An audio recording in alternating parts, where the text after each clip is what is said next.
Hello, dear students. Welcome to the new episode of Brainstorm the Daily Challenge.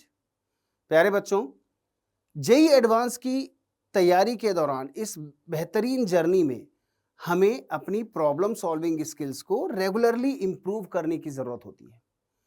ये problem solving skills improve कैसे होती हैं? ये होती है इंप्रूव अगर हम अपने सब्जेक्ट्स फिजिक्स, केमिस्ट्री, मैथ्स के फंडामेंटल प्रिंसिपल्स के बेहतरीन एप्लीकेशन वाले प्रॉब्लम्स को रेगुलरली सॉल्व करें और साथ ही साथ ऐसे प्रॉब्लम्स को सॉल्व करें जो हमारी एनालिटिकल स्किल्स को स्ट्रॉन्ग करते हैं और एनालिटिकल स्किल्स का बेहतरीन यूज जिन प्रॉब्लम्स को सॉल्व करने में होता है।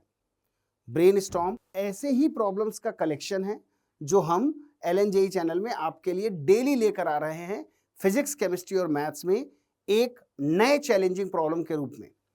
तो आइए सॉल्व करते हैं आज का मैथ्स का एक चैलेंजिंग क्वेश्चन जो ब्रेनस्टॉर्म द डेली चैलेंज में आपको लास्ट लेक्चर में भी दिया गया था, लास्ट एपिसोड में भी दिया गया था। यह है वो प्रॉब्लम। इस प्रॉब्लम को सॉल्व करने के लिए यूजुअली हम आगे बढ़ते हैं, इन दोनों इक्वेशंस को ऐड करके प्रोसीड करते हैं या सब्ट्रैक्ट करके प्रोसीड करते हैं यूजुअली, ठीक है। और उसमें हम कोशिश करते हैं कि अल्फा प्लस बीटा और अल्फा इंटू बीटा में कोई रिलेशन डेवलप कर लिया जाए। बट थोड़ा सा ये डिफरेंट है ये प्रॉब्लम। अगर आप उस नॉर्मल एडिशन सब्ट्रैक्शन के थ्रू प्रोसीड करना चाहेंगे तो सॉल्व करने में डिफिकल्टी जाएगी, लेंदी हो जाता है प्रॉब्लम बहुत। मैं आपको एक बहुत प्यारा सा एप्लीकेशन बता रहा हूं एक अच्छे कॉन्सेप्ट का जो आपको इस प्रॉब्लम के सॉल्यूशन में देखने को मिलेगा। तो चलिए फर्स्ट ऑफ ऑल मेरे दिमाग में क्या आ रहा है देखते हैं। ये जो इक्वेशन गिवन है ना, alpha cube minus 3 alpha square plus 6 alpha minus 9 equal to 0, साथ ही साथ beta cube minus 3 beta square plus 6 beta plus 1 equal to 0। आप ध्यान दीजिए ये जो टर्म्स है ना, alpha cube minus 3 alpha square और beta cube minus 3 beta square, ये अपीयर होते हैं अल्फा माइनस 1 होल क्यूब के एक्सपांशन में and beta minus 1 whole cube के एक्सपांशन में। तो थोड़ा सा क्यूब का एक्सपांशन जनरेट करते हैं हम यहां पर।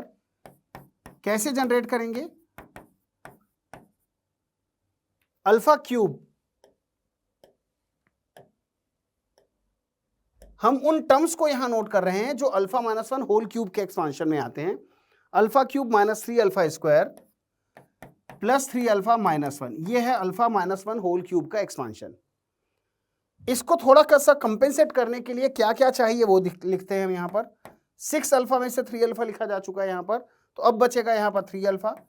अब यहां से भी अगर मुझे अल्फा माइनस 1 चाहिए तो मुझे 3 अल्फा माइनस 3 लिखना होगा, जिससे कि 3 कॉमन निकालकर हम अल्फा माइनस 1 लिख सकें। अब क्या बच गया? कांस्टेंट पार्ट में ध्यान देते हैं। -1 -3 से -4 आ चुका है, -9 लाने के लिए -5 इक्वल्स टू 0 लिखना होगा। अब क्या हो गया? इस क्वेश्चन को हम लिख सकते हैं, इस इक्वेशन को हम चेंज करके लिख सकते हैं alpha minus 1 whole cube plus 3 times alpha minus 1 -5 equal to 0। इसको मैंने नाम दे दिया इक्वेशन 1 का, ठीक है। चलिए ऐसा ही काम हम करते हैं बीटा वाली इक्वेशन के लिए। देखते हैं क्या हो रहा है यहां पर। Beta cube minus 3 beta square इतना तो था ही, beta minus 1 whole cube generate करने के लिए जो टर्म्स रिक्वायर्ड है वो मैं यहां नोट कर रहा हूं, प्लस 3 बीटा माइनस 1, 6 बीटा वहां दिया हुआ है, यहां 3 बीटा आया है, तो ऑब्वियसली एक 3 बीटा बचेगा। ये 3 बीटा मैंने यहां लिख दिया। अब यहां से भी अगर बीटा माइनस 1 मुझे कॉमन लेना है तो मुझे -3 लिखना होगा, -3 लिख दिए। अब सिर्फ कांस्टेंट को कंपेंसेट करना बचा है, कांस्टेंट को बैलेंस करना बचा है। -1 -3 आपने कर दिया है, +1 लाने के लिए -4 में +5 करना होगा, तो मैंने यहां पर लिख दिया +5 इक्वल टू 0। ये मुझे मिल गया इस तरह से, beta minus 1 whole cube plus 3 times beta minus 1 +5 equal to 0। अब हो क्या रहा है? इक्वेशन 1 में ध्यान दो और इस इक्वेशन में ध्यान दो, ये दोनों को हम एक सेम फ्रेम में या सेम पैटर्न में ला सकते हैं अगर हम कांस्टेंट को भी यहां पर -5 कर दें। ये दोनों का फॉर्म, ये दोनों का पैटर्न सेम किया जा सकता है। अगर कांस्टेंट वहां -5 है तो यहां भी -5 हो जाए। इसके लिए हम क्या करेंगे, -1 से दोनों तरफ मल्टीप्लाई कर देते हैं। क्या मिल रहा है देखते हैं। -1 से इसको मल्टीप्लाई कर दोगे तो ये माइनस ऑफ बीटा -1 का क्यूब हो गया। इसको लिख सकते हैं -3 बीटा -1 और ये हो जाएगा -5। ये मैंने -1 से मल्टीप्लाई करके लिखा है। अब आप अगले स्टेप में, अब हम क्या लिखने वाले हैं, इस वाले पार्ट को हम 1 माइनस बीटा का होल क्यूब लिखने वाले हैं। फर्स्ट ब्रैकेट में जो लिखा है, इस ब्रैकेट में जो लिखा है उसको 3 टाइम्स 1 माइनस बीटा लिखने वाले हैं। चलिए नेक्स्ट स्टेप में जाते हैं। 1 minus beta whole cube plus 3 times 1 minus beta -5 equal to 0। ये हमारे लिए हो गई इक्वेशन 2। इक्वेशन 1 आप लोगों की सहूलियत के लिए, आप लोगों की कन्वीनियंस के लिए मैं यहां से एक बार और लिख देता हूं।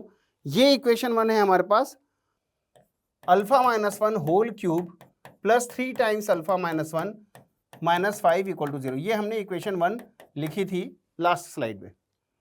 अब ध्यान से देखो बच्चों, ये दोनों इक्वेशंस, क्या हम कह सकते हैं कि ये कोई fx है, cubic polynomial x cube plus 3x minus 5, इस तरह का कोई क्यूबिक पॉलिनोमियल है और इस पॉलिनोमियल के जीरोस को रिप्रेजेंट किया जा रहा है अल्फा -1 और 1 माइनस बीटा से। So fx equal to this has zeros alpha -1 and 1 minus beta. मतलब क्या हुआ, अगर ये दोनों इसके जीरोस हैं तो हम ये कह सकते हैं कि f ऑफ अल्फा -1 भी 0 है और f ऑफ 1 माइनस बीटा भी 0 है, राइट। अब आप मुझे बताइए, क्या इस पॉलिनोमियल के रूट्स के बारे में हम कोई कमेंट कर सकते हैं? fx equal to x cube plus 3x minus 5 एक पॉलिनोमियल है, क्यूबिक पॉलिनोमियल है। इसमें हमें मालूम है कि एटमोस्ट 3 रूट्स होते हैं, मतलब एग्जैक्टली 3 रूट्स होते हैं। वो रियल भी हो सकते हैं, नॉन रियल भी हो सकते हैं। नंबर ऑफ रियल रूट्स की बात की जाए तो एटमोस्ट 3 रियल रूट हो सकते हैं। बट वो नेचर आइडेंटिफाई करने के लिए मैं थोड़ा डिफरेंशिएशन की हेल्प ले रहा हूं यहां पर। वो हम लोग कर सकते हैं, हमने पढ़ा है ये चीज। इसका डेरिवेटिव निकालिए। एफ डैश एक्स आ रहा है 3x² प्लस 3। अब ये 3x² प्लस 3 ये हमेशा नॉन निगेटिव क्वांटिटी है, उसमें एक पॉजिटिव क्वांटिटी आप ऐड कर रहे हो, तो this will be greater than 0 for all real x. अब बताइए मुझे, अगर ये क्यूबिक पॉलिनोमियल ऑलवेज पॉजिटिव है, इसका डेरिवेटिव ऑलवेज पॉजिटिव है, तो इस पॉलिनोमियल के बारे में क्या कमेंट किया जा सकता है कि ये पॉलिनोमियल स्ट्रिक्टली इंक्रीजिंग होगा। एफ डैश एक्स अगर ग्रेटर देन 0 है फॉर ऑल रियल एक्स, तो ये पॉलिनोमियल स्ट्रिक्टली इंक्रीजिंग होगा। इंक्रीजिंग होगा तो ऑफ कोर्स इसका ग्राफ एक रैंडम, मतलब एक टेंटेटिव ग्राफ हम डिस्कस कर सकते हैं जिसमें x इक्वल टू 0 पर -5 आए। ग्राफ होगा कुछ इस तरह का, ग्राफ कुछ इस तरह का हम लोग कह सकते हैं, ये लाइक दिस। ये एक क्यूबिक पॉलिनोमियल का ग्राफ हो गया जिसमें x इक्वल टू 0 पर -5 आ रहा है। स्ट्रिक्टली इंक्रीजिंग भी है, स्ट्रिक्टली इंक्रीजिंग भी है। अब आप बताइए ये x एक्सिस को कितने पॉइंट्स पर कट कर रहा है?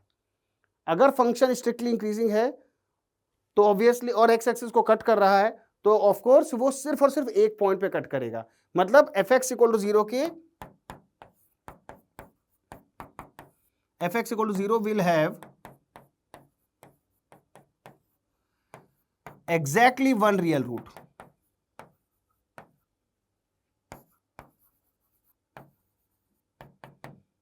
ये हमें समझ में आ रहा है कि fx इक्वल टू 0 का सिर्फ और सिर्फ एक रियल रूट होगा, एग्जैक्टली 1 रियल रूट होगा। जबकि जो इक्वेशंस गिवन थी हमारे पास, उनके अकॉर्डिंग हमारे पास जो रूट्स आ रहे हैं वो है अल्फा -1 और 1 माइनस बीटा। अगर एक ही रूट है fx इक्वल टू 0 का, एग्जैक्टली एक रियल रूट है और वो रूट हमें अल्फा -1 दिख रहा है या 1 माइनस बीटा दिख रहा है, तो क्या कहा जा सकता है कि f of alpha -1 equal to 0 and f of 1 minus beta equal to 0, इन दोनों से हमें समझ में आएगा कि ये जो अल्फा -1 है और वो जो 1 माइनस बीटा है, they must be equal to each other. अगर ये दोनों आपस में इक्वल हैं तो हमें यहां से मिल जाएगा अल्फा प्लस बीटा की वैल्यू 2। और यही वो प्यारा सा एप्लीकेशन है मोनोटोनिक फंक्शंस का या फंक्शन के डेरिवेटिव के हेल्प से जब हम प्रूव कर देते हैं कि फंक्शन मोनोटोनिकली इंक्रीजिंग है या मोनोटोनिकली डिक्रीजिंग है, तो वो एक्स एक्सिस को अगर कट करेगा तो एग्जैक्टली वन पॉइंट पे कट करेगा, और वो पॉइंट हमें इन दो इक्वेशंस की हेल्प से मिल रहे थे। वो दो पॉइंट थे अल्फा माइनस वन और वन माइनस बीटा। अगर एक ही पॉइंट पर कट किया जा रहा है तो ऑफकोर्स अल्फा माइनस वन की वैल्यू हमेशा वन माइनस बीटा की इक्वल होगी। हमें एग्जैक्ट रूट क्या होगा ये फाइंड करने की जरूरत है ही नहीं, हम सिंपली अल्फा माइनस वन को वन माइनस बीटा से इक्वेट कर देंगे, हमें alpha plus beta equal to 2 मिल जाएगा, और यही इस क्वेश्चन का आंसर है। तो बेटा बच्चे लोग, आज का कॉन्सेप्ट, आज का डेली चैलेंज यहीं खत्म होता है। आपको अगले क्वेश्चन की तरफ हम लेके चल रहे हैं, वो है ये क्वेश्चन। आप लोग इसे सॉल्व करें, टाइम दीजिए, और अब हम आपसे अगली बार फिर मिलेंगे कल एक नए क्वेश्चन और एक इस क्वेश्चन के सॉल्यूशन के साथ। Thank you everyone.